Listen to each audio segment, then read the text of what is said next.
नमस्ते, मैं हूं किशोर अजवाणी। घड़ी इशारा कर रही है 9 बजे रात का। वक्त 100 बात की एक बात का।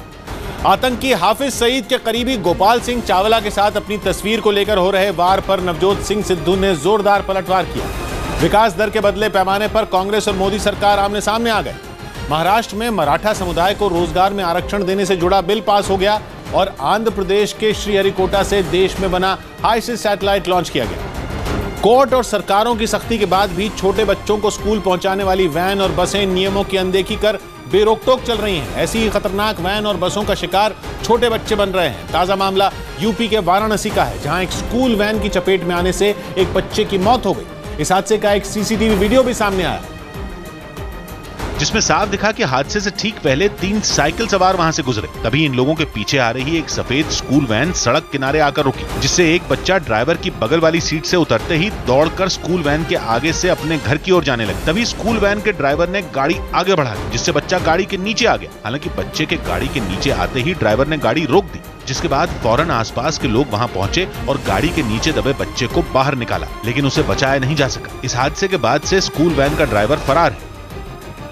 हरियाणा के पंचकुला में भी ऐसा ही एक हादसा हुआ, जब स्कूल बस से उतरते वक्त एक बच्चा हादसे का शिकार हो गया। यह हादसा तब हुआ जब बस के पीछे से आ रही एक मोटरसाइकिल ने बच्चे को टक्कर मार दी, जिसकी वजह से बच्चा मोटरसाइकिल के नीचे आ गया। हालांकि मोटरसाइकिल सवार ने ब्रेक लगाने की कोशिश की, लेकिन तब तक बच्चा उसकी चपेट में आ गया। सीसीटीवी वीडियो में साफ दिखा कि स्कूल बस के ड्राइवर ने बीच सड़क पर बस रोक दी, जिसके बाद उससे एक बच्चा उतरा और आगे बढ़ गया। और जैसे ही दूसरे बच्चे ने बस से बाहर कदम रखा, पीछे से आ रही मोटरसाइकिल ने उसे टक्कर मार दी और बच्चे का पैर मोटरसाइकिल के अगले पहिए के नीचे आ गया, जिसकी वजह से उसके पैर में फ्रैक्चर हो गया।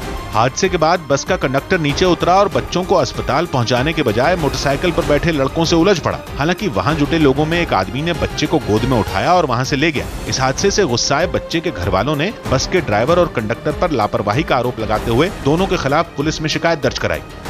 क्योंकि इस मामले में स्कूल बस के ड्राइवर और कंडक्टर ने न सिर्फ गैर जिम्मेदाराना रवैया दिखाया, बल्कि नियमों की भी खुलकर अनदेखी की। स्कूल वैन और बस से जुड़े नियमों के मुताबिक स्कूल वैन या बस में ड्राइवर के अलावा छोटे बच्चों की देखभाल के लिए एक अटेंडेंट का होना जरूरी है, जिस पर बच्चों को गाड़ी से उतारने के बाद उन्हें सुरक्षित जगह तक पहुंचाने की जिम्मेदारी होती है। लेकिन वाराणसी में हुए हादसे में स्कूल वैन में कोई अटेंडेंट नहीं था, जिसकी वजह से बच्चा अकेले ही वैन से उतरा और हादसे का शिकार हो गया, क्योंकि वो वैन के बिल्कुल सामने आ गया। वहीं हरियाणा के पंचकुला में बच्चों को उतारते वक्त ड्राइवर ने बस किनारे रोकने के बजाय, लेफ्ट रोकने के बजाय राइट साइड रोक दी। बीच सड़क पर दरवाजा खुला और बच्चों को उतारकर सुरक्षित जगह पहुंचाने के लिए बस का कंडक्टर नीचे तक नहीं उतरा, जिसकी वजह से वो मोटरसाइकिल से टकरा गया। 100 बात की एक बात यह कि स्कूल जाने वाले बच्चों की सुरक्षा को लेकर गंभीरता नहीं बढ़ती जा रही है, सिर्फ नियम बने हुए हैं। ये दोनों हादसे इसका सबूत है, जिसके लिए ड्राइवर और कंडक्टर दोनों जिम्मेदार हैं। नियमों का पालन नहीं होता, नियम तो हैं, और जरा सी लापरवाही मासूमों के लिए जानलेवा साबित होती है। बिहार के दरभंगा में एक अस्पताल के बाहर प्रदर्शन कर रहे कुछ लोगों पर पुलिस ने लाठीचार्ज कर दिया। आरोप है कि सड़क हादसे में घायल हुए दवा कंपनी के एक मैनेजर की अस्पताल में इलाज के दौरान मौत हो गई, जिसके बाद गुस्साए लोग अस्पताल के बाहर एकजुट हुए और नारेबाजी करने लगे। इस दौरान प्रदर्शन कर रहे लोगों ने अस्पताल पर इलाज में लापरवाही करने के आरोप लगाए। ये लोग पेशेंट को यहाँ पे मार दिए हैं, ब्लड नहीं चढ़ाए हैं, उसके बावजूद ये बोले पटना रेफर कर रहे हैं। लोगों को शांत करने की कोशिश की, लेकिन हंगामा बढ़ता चला गया। काफी देर तक चली नारेबाजी के बाद गुस्साए लोग हिंसा पर उतर आए, जिसके बाद गुस्साए लोगों ने अस्पताल पर पथराव शुरू कर दिया, जिसकी वजह से अस्पताल की इमारत को काफी नुकसान पहुंचा और कई शीशे टूट गए। इस दौरान मौके पर पहुंचे पुलिस वाले प्रदर्शन कर रहे लोगों को हटाने की कोशिश करने लगे, लेकिन बेकाबू भीड़ हंगामा करती रही, जिसके बाद लोगों को हटाने के लिए पुलिस को लाठीचार्ज करना पड़ा। पुलिस ने दावा किया कि मारे गए आदमी के परिवार वालों को अस्पताल से कोई परेशानी नहीं थी, जबकि हंगामा कर रहे लोग मामले को बेवजह तूल दे रहे थे। परिवारजन को कोई इससे मतलब नहीं था, वो बेचारे अपना डेड बॉडी को पोस्टमार्टम करा के अपना ले गए, लेकिन उनके लोग रोड पर अनावश्यक रूप से उपद्रव कर रहे थे। काफी देर तक चली पुलिस की कार्रवाई के बाद प्रदर्शन कर रहे लोग वहां से भाग गए। 100 बात की एक बात यह कि कुछ लोग हंगामा करने का बहाना तलाशते हैं। इलाज में लापरवाही की सही फोरम पर शिकायत होनी चाहिए, लेकिन ऐसी हिंसा से अस्पताल में मौजूद दूसरे गंभीर मरीजों को परेशानी का सामना करना पड़ता है। इसका ख्याल किसी को नहीं रहता। ऑस्ट्रेलिया की राजधानी सिडनी के आसपास के इलाकों में तूफान और भारी बारिश की वजह से बाढ़ आ गई। इस बारिश और बाढ़ ने वहां भारी तबाही मचाई, जिसकी चपेट में आने से 4 लोगों की मौत हो गई। जबकि तूफान के वक्त का एक वीडियो सोशल मीडिया पर शेयर किया गया, जिसमें सिडनी के पास समंदर में तेज हवा की वजह से एक नाव बुरी तरह डगमगाती नजर आई।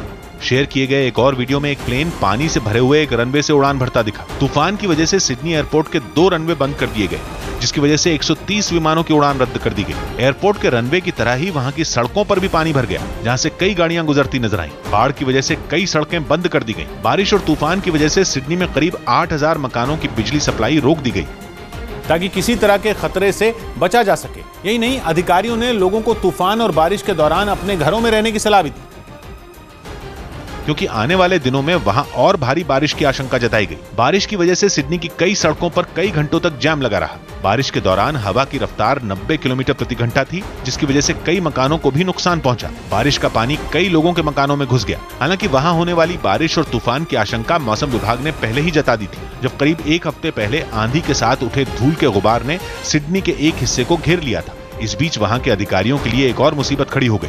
तूफान की वजह से सिडनी के पास क्वींसलैंड में जंगल की झाड़ियों में आग लग गई। तूफान की वजह से यह आग पूरे जंगल में फैलने की आशंका जताई गई, जिसका असर वहां रहने वाले 60,000 लोगों पर पड़ेगा। सौभाग्य की बात यह कि बारिश और तूफान का सबसे ज्यादा असर सिडनी में देखा गया, जहां बाढ़ लोगों के लिए बड़ी मुसीबत बन गई। ये हालात आने वाले दिनों में और बिगड़ सकते हैं, लिहाजा वहां की सरकार ने बचाव की तैयारियां शुरू कर दी। दिल्ली में कर्ज माफी समेत कई मांगों को लेकर किसानों से जुड़े 200 से ज्यादा संगठनों ने रामलीला मैदान तक मार्च किया। 2019 लोकसभा चुनाव से पहले साथ आए इन किसानों का यह अब तक का सबसे बड़ा आंदोलन माना जा रहा है, जिसमें किसान केंद्र की मोदी सरकार के खिलाफ अड़ गए हैं। और इस बार आर पार की लड़ाई के मकसद से दिल्ली की सड़कों पर उतरे। किसानों से जुड़े अलग अलग संगठनों ने रामलीला मैदान तक मार्च निकाला और हर संगठन दिल्ली के अलग इलाके से रामलीला मैदान की तरफ बढ़ा।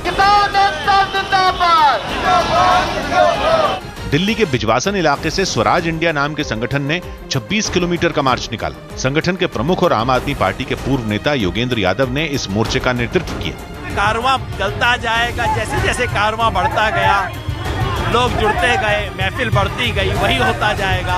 और आप देखिए, जब ये सारी नदियां जाके समुद्र में मिलेंगी रामलीला मैदान में, तो क्या नजारा। हवा में लहराते पीले झंडे और मांगों से भरे पड़े पोस्टर लेकर आगे बढ़ रहे किसानों ने अपनी मांगों को लेकर आवाज बुलंद की। साथ ही उन्होंने केंद्र सरकार के खिलाफ बड़ी लड़ाई का ऐलान किया। योगेंद्र यादव को यहाँ पर उनको जो है हरियाणा के दूसरे किसानों ने ज्वाइन किया है। तकरीबन 200 की संख्या में किसान यहाँ पर आए हैं हरियाणा से। उनकी जो मांगे हैं सरकार को पूरी करनी होंगी और आज वो रामलीला मैदान पर जाएंगे और आज रात वहीं बिताएंगे। इस मार्च में 7 से ज्यादा राज्यों से आए किसानों के शामिल होने का दावा किया गया। यही नहीं, इस प्रदर्शन में कर्ज माफी को लेकर राजस्थान से आए सैकड़ों किसान भी शामिल हुए, जहां 7 दिसंबर को विधानसभा चुनाव के लिए मतदान होना है। इसके अलावा हरियाणा, पंजाब, उत्तर प्रदेश और तमिलनाडु से आए किसान भी रामलीला मैदान की तरफ बढ़े और कर्ज माफी पर केंद्र सरकार की मंशा पर सवाल उठाए। कर्ज मुक्ति और फसल का पूरा दाम, दोनों बिल जो संसद में पेंडिंग है, प्राइवेट बिल के तौर पर उन्हें पास करे। भारतीय किसान संघर्ष समन्वय समिति नाम के संगठन ने इन किसानों को इकट्ठा करने का काम किया, जिसमें जंतर मंतर पर पिछले कई महीनों से प्रदर्शन कर रहे तमिलनाडु के किसानों ने भी हिस्सा लिया और रामलीला मैदान की तरफ बढ़े।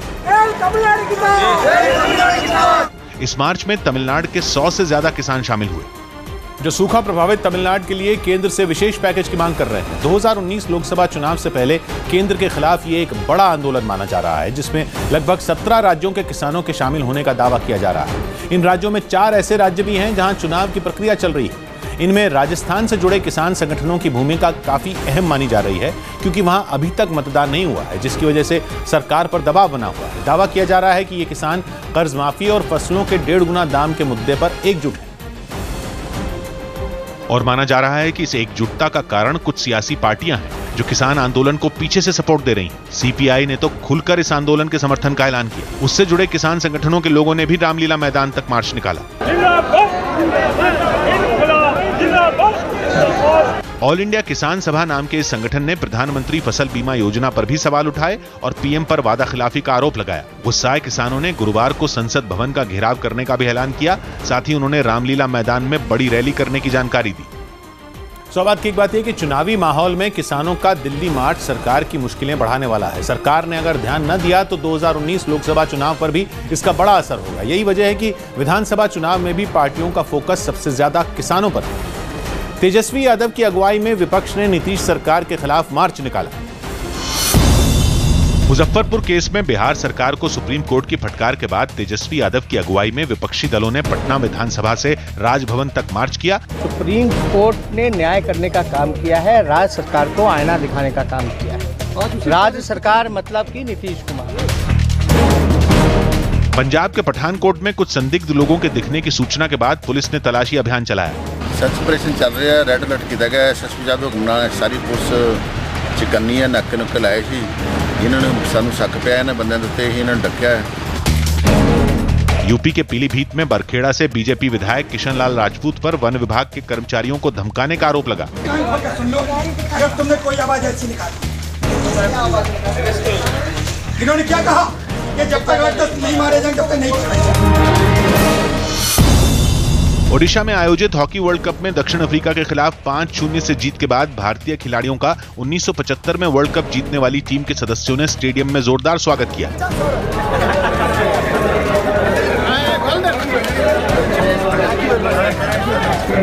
कानून बनने के बाद महाराष्ट्र में मराठा समुदाय को रोजगार और शिक्षा के क्षेत्र में 16% आरक्षण मिलेगा। और यही वजह रही कि बिल पास होते ही पुणे में पार्टी कार्यकर्ताओं ने पारंपरिक अंदाज में जश्न मनाया और तालियां बजाकर अपनी खुशी का इजहार किया। उधर मुंबई में विधानसभा के बाहर भगवा साफा बांधे बीजेपी के विधायकों ने मराठा आरक्षण बिल पास होने पर एक दूसरे को मिठाई खिलाई और सीएम फडणवीस के समर्थन में नारे लगाए।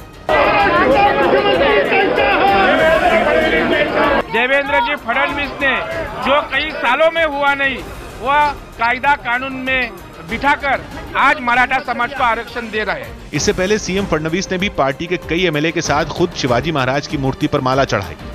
वहीं पूरे मामले में बीजेपी को पॉलिटिकल माइलेज मिलता देख शिवसेना की तरफ से आदित्य ठाकरे सामने आए। शिवसेना ने मराठा आरक्षण बिल पर चर्चा के दौरान अपने विधायकों को सदन में मौजूद रहने के लिए व्हिप भी जारी किया।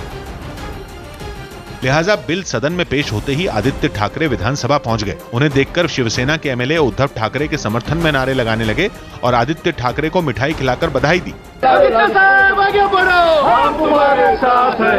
आदित्य ठाकरे ने मराठा आरक्षण बिल के लिए शिवसेना की कोशिशों को क्रेडिट दिया।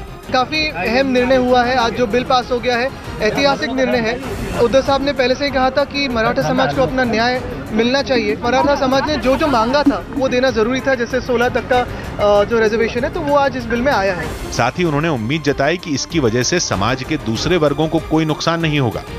जिसके बाद कांग्रेस और एनसीपी भी इस लड़ाई में कूद पड़ी। दोनों ही पार्टियों ने एक सुर में मराठा आरक्षण बिल पर फडणवीस सरकार की कोशिश को खारिज कर दिया। और कांग्रेस ने मराठा आरक्षण बिल का पूरा क्रेडिट मराठा समाज को दे दिया। हमारा पूरा समर्थन इस बात को है और हमारे वक्त ये हम लोगों ने इनिशिएट किया था, इसका मुझे खुशी है।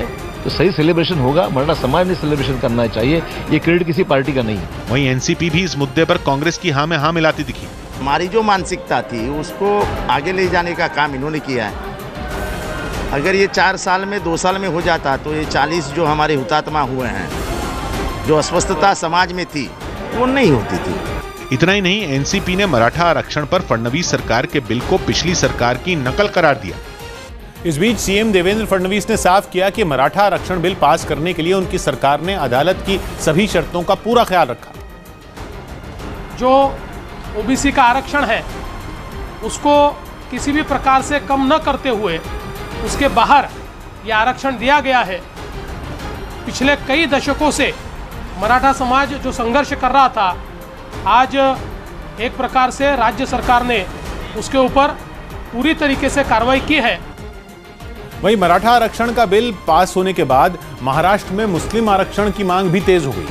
एसपी के बाद असदुद्दीन ओवैसी की पार्टी एमआईएम ने भी मुसलमानों को आरक्षण देने की मांग की। लोग अगर अपनी जान दे रहे हैं तब जाकर अगर आप रिजर्वेशन दे रहे हैं तो आप मुसलमानों को ये कहिएगा कि तुम भी आत्महत्या करो, तुम भी अपनी जान दो, तब जाकर है तो सरकार आपकी तरफ देखेंगी। लेकिन हम सरकारों से ये कहना चाह रहे हैं कि संविधान ने ये हमें अधिकार दिया है और उस अधिकार के तहत हम मरने वाले नहीं हैं। इस मुल्क के अंदर हम रहेंगे और लड़ेंगे। सौभाग्य की एक बात यह कि मराठा आरक्षण में हर पार्टी अपना फायदा देख रही है। हालांकि सरकार में होने की वजह से बीजेपी और शिवसेना के बीच ज्यादा खींचतान है, लेकिन कांग्रेस और एनसीपी भी इस मसले को अपने हक में बुनाने की पूरी कोशिश में। पाकिस्तान में करतारपुर कॉरिडोर के शिलान्यास के बाद भारत में सियासत और गहरा गई। पाकिस्तान में हाफिज सईद के करीबी गोपाल सिंह चावला के साथ नवजोत सिंह सिद्धू की तस्वीर वायरल होते ही विरोधियों ने उन्हें निशाने पर ले लिया और ट्विटर पर तस्वीर शेयर करते हुए अकाली दल नेता और विधायक मनजिंदर सिंह सिरसा ने सिद्धू पर तीखा हमला बोला। एंटी इंडिया काम करते हैं, ऐसे आदमियों का साथ देना, वो भी तब जब कैप्टन अमरिंदर सिंह खुद ये मान चुके हैं कि वो पाकिस्तान नहीं जाएंगे क्योंकि पाकिस्तान देश को तोड़ने की बात करता है, आतंकवाद की बात करता है, तो क्या उसके खिलाफ कोई कार्रवाई करने को तैयार है? दिल्ली सिख गुरुद्वारा प्रबंधक कमेटी के जनरल सेक्रेटरी मनजिंदर सिंह सिरसा ने सिद्धू को कांग्रेस से बर्खास्त करने की मांग कर डाली। सिरसा के साथ बीजेपी के आला नेताओं ने भी सिद्धू पर हमला बोलने में देर नहीं लगाई। जोश में होश नहीं खोना चाहिए। पाकिस्तान की जो करतूतें हैं, जो कारस्तानियां हैं, वो जग जाहिर है। पाकिस्तान में करतारपुर कॉरिडोर के शिलान्यास कार्यक्रम में खालिस्तान समर्थक और हाफिज सईद का करीबी गोपाल सिंह चावला मौजूद था। वहां उसने पाकिस्तान के आर्मी चीफ जनरल बाजवा से हाथ मिलाया। लेकिन कार्यक्रम में हिस्सा लेने पहुंचे सिद्धू के साथ खींची गई तस्वीर सामने आने पर मामला ज्यादा गर्मा गया। इससे पहले इमरान खान के साथ शपथ ग्रहण समारोह में उनके जनरल बाजवा से गले मिलने पर भी सियासी हंगामा मचा था। लेकिन अब गोपाल सिंह चावला के साथ फोटो खिंचवाने पर बवाल मचा तो सिद्धू ने भारत पहुंचते ही विरोधियों को जोरदार जवाब दिया। मैं वहां 20,000 लोगों के साथ फोटोएं खिंचाता हूं, आज भी खिंचाता हूं, पहले भी जब जाते सिद्धू साहब सेल्फी, सिद्धू साहब सेल्फी, आओ महाराज सिद्धू साहब सेल्फी।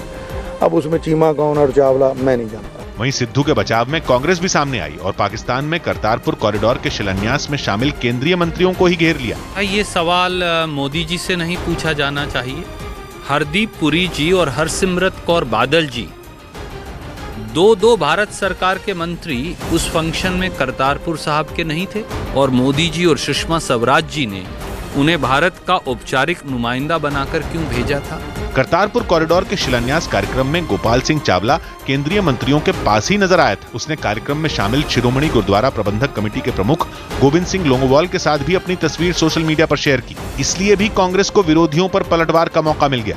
हालांकि कांग्रेस की दलीलों के बावजूद सिद्धू पर अकाली दल के हमले नहीं रुके। आज जो उन्होंने हल्के टेररिस्ट अटैक होया सी ਉਹਦੇ ਲਿੰਕ ਗੋਪਾਲ ਚਾਵਲੇ ਨਾਲ ਸੀ ਜੇ ਉਹਨਾਂ ਨਾਲ ਹੱਥ ਮਿਲਾਉਣਗੇ ਜਾਂ ਕੁਝ ਕਰਨਗੇ ਫਿਰ ਸਿੱਧੂ ਸਾਹਿਬ ਆਨਸਰ ਕਰਨਗੇ ਕਿ ਉਹਨਾਂ ਨੂੰ ਕੀ ਪ੍ਰਾਇੋਰਟੀ ਕੀ ਹੈ, अपना देश प्रायोरिटी है या कोई और प्रायोरिटी है। अकाली दल ने शिलान्यास कार्यक्रम में गोपाल सिंह चावला को बुलाने पर पाकिस्तान सरकार को भी आड़े हाथ लिया। हालांकि गोपाल सिंह चावला के साथ फोटो खिंचवाने के मुद्दे पर सिद्धू को कांग्रेस के बड़े नेताओं का साथ मिला, लेकिन सिद्धू को लेकर खुद पंजाब कांग्रेस की गुटबाजी खुलकर सामने आ गई और सीएम कैप्टन अमरिंदर सिंह के करीबी माने जाने वाले एक मंत्री ने गोपाल सिंह चावला के बहाने सिद्धू पर हमला बोल दिया। हम नहीं चाहते कि कोई किसी खालिस्तानी के साथ या आतंकवादी के साथ खड़े या बैठे या उठे, ये मुझे दुख है। ये अगर कोई मिला है तो नहीं मिलना चाहिए। लेकिन वहीं गोपाल सिंह चावला के साथ तस्वीर खिंचवाने के मुद्दे पर कांग्रेस के ही कई नेता खुलकर सिद्धू के साथ खड़े हो गए। दोबारा कोई अगर किसी उसकी पार्टी में गए, उनके पास कोई इन्विटेशन में गए, फिर तो मैं कहूँगा कि सिद्धू गलत है। अगर वो फंक्शन में मिला है तो सिद्धू का कोई कसूर नहीं है। चर्चा है कि करतारपुर साहब कॉरिडोर के मुद्दे पर सिद्धू के बढ़ते सियासी कद को देखते हुए कांग्रेस में गुटबंदी तेज हो गई। सौभाग्य की बात है कि खालिस्तान समर्थक गोपाल सिंह चावला के साथ सिद्धू की फोटो विरोधियों के लिए हमले का मौका है, लेकिन करतारपुर साहब कॉरिडोर के मुद्दे पर सिद्धू ने जिस तरह बढ़त ली है, कांग्रेस भी अब उनके साथ खड़ी है। हालांकि पंजाब कांग्रेस में सिद्धू की तेजी से बढ़ते कद से बेचैनी भी है। चीन के नानजिंग शहर पर धुंध की चादर छा गई, जिसके बाद वहां की कुछ सड़कों पर ट्रैफिक बंद कर दिया गया। प्रशासन ने भी लोगों को बहुत जरूरी होने पर ही घर से निकलने की सलाह दी, क्योंकि हालात ये हैं कि धुंध की मोटी चादर की वजह से नानजिंग की ऊंची ऊंची इमारतें भी दिखाई देना बंद हो गईं। ड्रोन कैमरे की मदद से बनाए गए एक वीडियो में धुंध के बीच से झांकती ऊंची इमारतें बहुत मुश्किल से पहचान में आ रही। ऐसा लगने लगा है कि जैसे इमारतों से सफेद धुआं निकल रहा हो। शहर में 50 मीटर दूर तक भी देखना मुश्किल हो गया। धुंध के बीच सड़कों पर चल रही गाड़ियां खिलौनों की तरह दिख रही। वहीं कुछ इलाकों में धुंध ज्यादा होने की वजह से हाईवे पर ट्रैफिक रोक दिया गया। मौसम विभाग ने प्रदूषण और धुंध को देखते हुए रेड अलर्ट का ऐलान कर दिया है और अनुमान जताया है कि शहर में ये हालात एक हफ्ते से भी ज्यादा वक्त तक खिंच सकते हैं। सौभाग्य की बात है कि चीन ने विकास के लिए अंधाधुंध रफ्तार से फैक्ट्रियां खोली, जिसका अब नुकसानदेह असर सामने आ रहा है। चीन के कई शहरों में प्रदूषण बहुत बड़ी समस्या बन गया है, जिससे निपटने के लिए विकास के साथ कुदरत से संतुलन बनाने पर भी जोर दिया जाने लगा है। छत्तीसगढ़ के चुनाव में इस बार अजीत जोगी कांग्रेस का खेल बिगाड़ सकते हैं। अजीत जोगी की पार्टी जनता कांग्रेस छत्तीसगढ़ इस बार बीएसपी के साथ गठबंधन में अपना पहला चुनाव लड़ रही है, जिसका सबसे ज्यादा असर उन जगहों पर है जहां कांग्रेस ने पिछले चुनावों में बीजेपी को कड़ी टक्कर दी थी। अजीत जोगी आदिवासियों के बड़े नेता के तौर पर जाने जाते हैं और मायावती का साथ मिलने से उन्हें दलितों के वोट भी मिल सकते हैं। दोनों का जादू चला तो कांग्रेस को बड़ा नुकसान हो सकता है। खुद रमन सिंह भी मानते हैं कि जोगी और माया की जोड़ी से बीजेपी को फायदा होगा। जोगी जी जो है वो भाग्य खोल देते हैं आपका। जोगी जी भाग्य नहीं, जनता भाग्य खोलती है। जोगी जी की एक भूमिका हो सकती है कि जोगी जी और बसपा मिलकर चुनाव लड़ रहे हैं, एक फैक्टर हो सकता है। हालांकि कुछ जगह ऐसी भी हैं जहां जोगी की मौजूदगी बीजेपी को भी झटका दे सकती है। कांग्रेस की बड़ी परेशानी ये है कि जोगी अगर राज्य में किंग मेकर की भूमिका में आए भी तो उनके कांग्रेस से हाथ मिलाने की उम्मीद कम है। इसलिए माना जा रहा है कि जोगी माया गठबंधन इस बार कांग्रेस को बड़ा झटका दे सकता है। छत्तीसगढ़ की कुल 90 सीटों में ऐसी 40 सीटें हैं जहां मायावती और अजीत जोगी की जोड़ी बड़ा असर डाल सकती है। इन सीटों पर बीजेपी और कांग्रेस के बीच पिछले चुनाव में कड़ी टक्कर रही थी। बीजेपी ने इन 40 सीटों में 20 सीटें जीती थी और कांग्रेस ने 19 सीटें जीती थी। एक सीट अन्य के खाते में गई थी। हालांकि 2008 में इन सीटों पर बीजेपी की हालत इससे बेहतर थी। इन 40 में बीजेपी ने 25 सीटें जीती थी और कांग्रेस 15 सीटों पर ही सिमट गई थी। इन 40 सीटों में 20 सीटें नक्सल प्रभावित मानी जाती हैं और 29 सीटें ऐसी हैं जिन पर आदिवासी वोटर निर्णायक भूमिका में। अगर मायावती और अजीत जोगी के गठबंधन ने कांग्रेस के वोट काटे तो इसका सीधा फायदा बीजेपी को मिलेगा। 100 बात की एक बात है कि अजीत जोगी छत्तीसगढ़ के पूर्व सीएम होने के साथ ही कांग्रेस के बड़े नेता भी रहे हैं। उनके अलग होने का नुकसान कांग्रेस को उठाना पड़ेगा। हालांकि सियासी समीकरण क्या बनते हैं, जोगी वाकई किंगमेकर बन पाते हैं या केवल खेल बिगाड़ने में कामयाब होते हैं, ये 11 दिसंबर को ही पता चलेगा। राजस्थान में बीएसपी के एक प्रत्याशी का निधन हो गया। राजस्थान विधानसभा चुनाव में रामगढ़ सीट से बीएसपी प्रत्याशी लक्ष्मण सिंह का दिल का दौरा पड़ने से निधन हो गया। पंजाब के अमृतसर में सर्च ऑपरेशन के दौरान बम की खबर झूठी निकली। राजस्थान के टोंक में 2 वाहनों की टक्कर में 2 लोगों की मौत हो गई जबकि 3 लोग घायल हो गए। अमेरिकी शेयर बाजार में मजबूती से घरेलू शेयर बाजार में भी तेजी दर्ज की गई।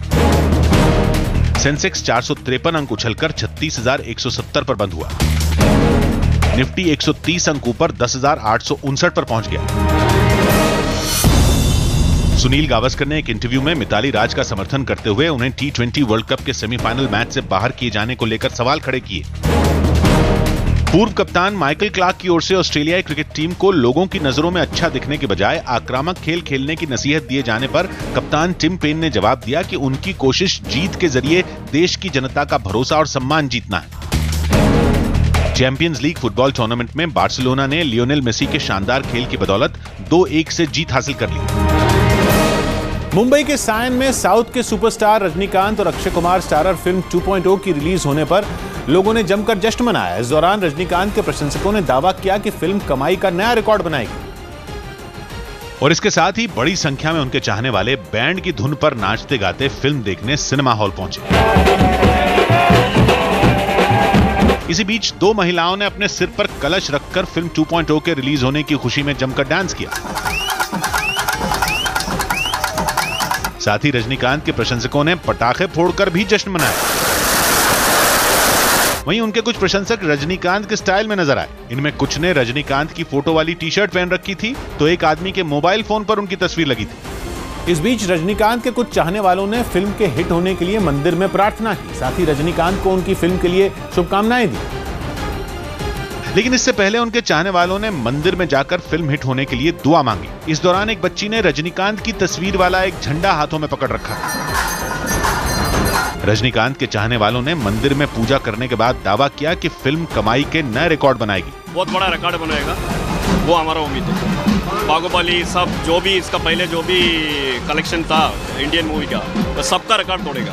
इसी बीच सिनेमाघर के बाहर रजनीकांत के ऊंचे कटआउट भी लगाए गए। क्योंकि रजनीकांत के चाहने वालों के लिए कई महीनों बाद कोई फिल्म सिनेमाघरों में आई। दावा किया गया कि रजनीकांत और अक्षय कुमार को लेकर बनाई गई ये फिल्म भारत में बनी अब तक की सबसे महंगी फिल्म है, जिसे बनाने में करीब 600 करोड़ रुपए का खर्च आया। और इस फिल्म को तैयार करने में 3000 टेक्नीशियन ने दिन रात मेहनत की, जिसके बाद फिल्म को देश भर में 6600 स्क्रीन पर रिलीज किया गया। इनमें हिंदी में 3500, तमिल में 2500 और तेलुगु में 600 स्क्रीन पर फिल्म रिलीज की गई। दावा किया गया कि फिल्म रिलीज से पहले ही करीब 490 करोड़ की कमाई कर चुकी है। ब्रिटेन के कोस्ट गार्ड ने समंदर की तेज लहरों में फंसे एक तैराक को डूबने से बचा लिया। तैराक को डूबते देख कुछ कोस्ट गार्ड एक लाइफ बोट की मदद से उसे बचाने के लिए उसके पास पहुंचे। जो खुद भी एक बेहतरीन तैराक था, लेकिन कॉर्नवॉल बीच के आसपास करीब 100 किलोमीटर प्रति घंटा की रफ्तार से चल रही हवाओं ने उसकी जान खतरे में डाल दी। तेज लहरों में उसका बचना मुश्किल लगने लगा, लेकिन तभी कोस्ट गार्ड की एक लाइफ बोट उसे बचाने के लिए निकल पड़ी। लाइफ बोट डूबते हुए आदमी के पास पहुंच गई, लेकिन वो भी ऊंची लहरों में झूलने लगी। उसे उस आदमी तक पहुंचने के लिए लहरों में एक और चक्कर लगाना पड़ा। डूबते हुए आदमी के बिल्कुल करीब पहुंचने के बाद राहत कर्मियों ने उसे लाइफ बोट पर खींच लिया। उसे लेकर लाइफ बोट ने बड़ी नाव के पास पहुंचने की कोशिश की, लेकिन तेज लहरों की वजह से वो ऐसा नहीं कर सकी। अंत में बचाए गए आदमी को लेकर वो लाइफ बोट पास के लाइट हाउस वाले एक टापू पर सही सलामत पहुंच गई। सौभाग्य की बात है कि जब तेज हवाएं चलती हैं तो सधे हुए तैराक को भी समंदर में जाने से मना किया जाता है। अच्छा तैराक होने का यह मतलब नहीं होता कि किसी भी तरह के हालात में पानी में जाया जाए।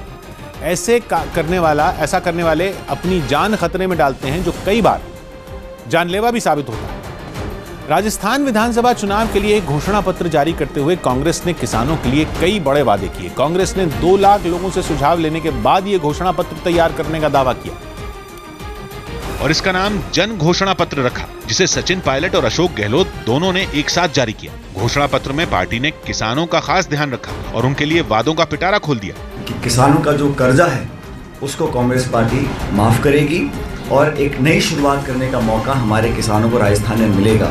इतना ही नहीं, कांग्रेस ने बीजेपी के घोषणा पत्र को भी आड़े हाथ लिया और अपने घोषणा पत्र में 400 से ज्यादा घोषणाएं की, जिनमें किसानों के अलावा महिलाओं और युवाओं के लिए भी कई ऐलान शामिल हैं। कांग्रेस के घोषणा पत्र के मुताबिक अगर राजस्थान में कांग्रेस की सरकार बनी तो किसानों का कर्ज माफ किया जाएगा और ट्रैक्टर जैसे कृषि उपकरणों को जीएसटी से बाहर किया जाएगा। साथ ही घोषणा पत्र में बुजुर्ग किसानों को पेंशन की सुविधा देने का भी वादा किया गया। इसके अलावा बेरोजगार युवाओं को आसान लोन देने का वादा किया गया। इतना ही नहीं, कांग्रेस ने वादा किया कि प्रतियोगी परीक्षाओं के लिए दूसरे शहर जाने वाले युवाओं की यात्रा का खर्च सरकार उठाएगी। इसके अलावा घोषणा पत्र में लड़कियों की शिक्षा मुफ्त करने का भी ऐलान किया गया। तो वहीं बीजेपी ने कांग्रेस के घोषणा पत्र को अपने घोषणा पत्र की नकल करार दे दिया। बीजेपी ने कांग्रेस के घोषणा पत्र में किए गए वादों पर सवाल खड़े किए और कांग्रेस के वादों पर चुटकी ली। कांग्रेस का घोषणा पत्र जारी हुआ, परंतु घोषणा पत्र जारी होने के बाद लग रहा है कि यह घोषणा पत्र नहीं है, बल्कि नादानी से भरा हुआ एक नकल पत्र है। इतना ही नहीं, बीजेपी ने कांग्रेस का घोषणा पत्र देर से जारी होने पर भी तंज कसा। सौभाग्य की बात यह कि घोषणा पत्र में किसानों को तरजीह देकर कांग्रेस ने उन्हें अपने पाले में लाने का बड़ा दांव खेला है। उसकी कोशिश सत्ता में बैठी बीजेपी को बैकफुट पर धकेलने की भी है, जबकि बीजेपी कांग्रेस के घोषणा पत्र को नकल बताकर खारिज कर रही है। दिल्ली हाईकोर्ट से चिदंबरम को राहत मिल गई। दिल्ली हाईकोर्ट ने आईएनएक्स मीडिया केस में पूर्व वित्त मंत्री पी चिदंबरम की गिरफ्तारी पर रोक 15 जनवरी तक बढ़ा दी। राजस्थान के बारा में कुछ लोगों पर एक आदमी से पैसे छीनकर भागने के एक आरोपी की पिटाई का इल्जाम लगा।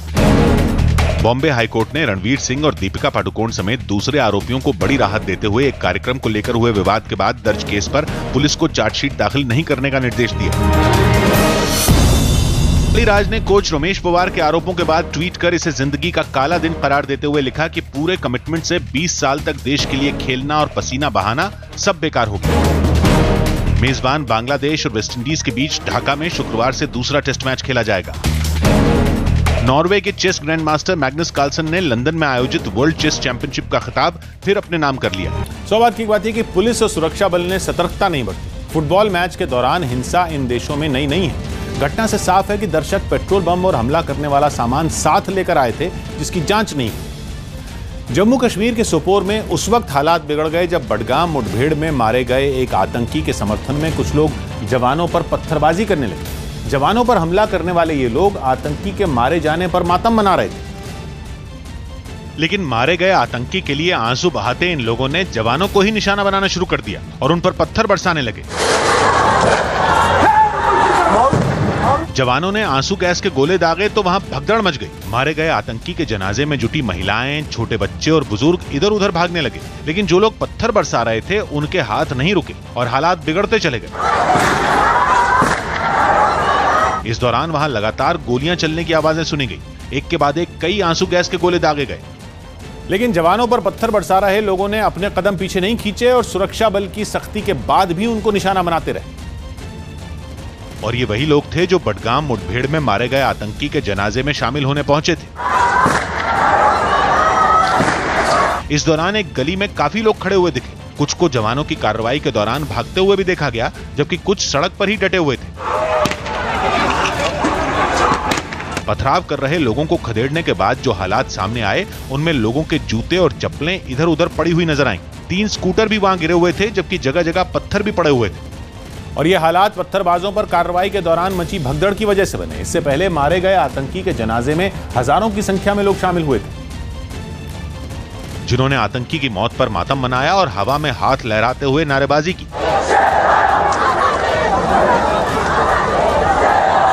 मारे गए आतंकी को कंधा देने वाले कुछ लोगों ने तो अपने चेहरों को कपड़े से ढका हुआ था। आतंकी के जनाजे में बड़ी संख्या में महिलाएं भी जुटी थी। जिस आतंकी का जनाजा निकाला गया वो बडगाम में मुठभेड़ के दौरान मारा गया था। उसके साथ आतंकी हाफिज सईद के करीबी और लश्कर कमांडर नवीद जट को जवानों ने ढेर कर दिया था और जवानों को बड़ी कामयाबी मिली थी। सुरक्षा एजेंसियों का भी यही दावा है कि जम्मू कश्मीर में सेना के ऑपरेशन ऑल आउट ने आतंकियों की कमर तोड़ दी।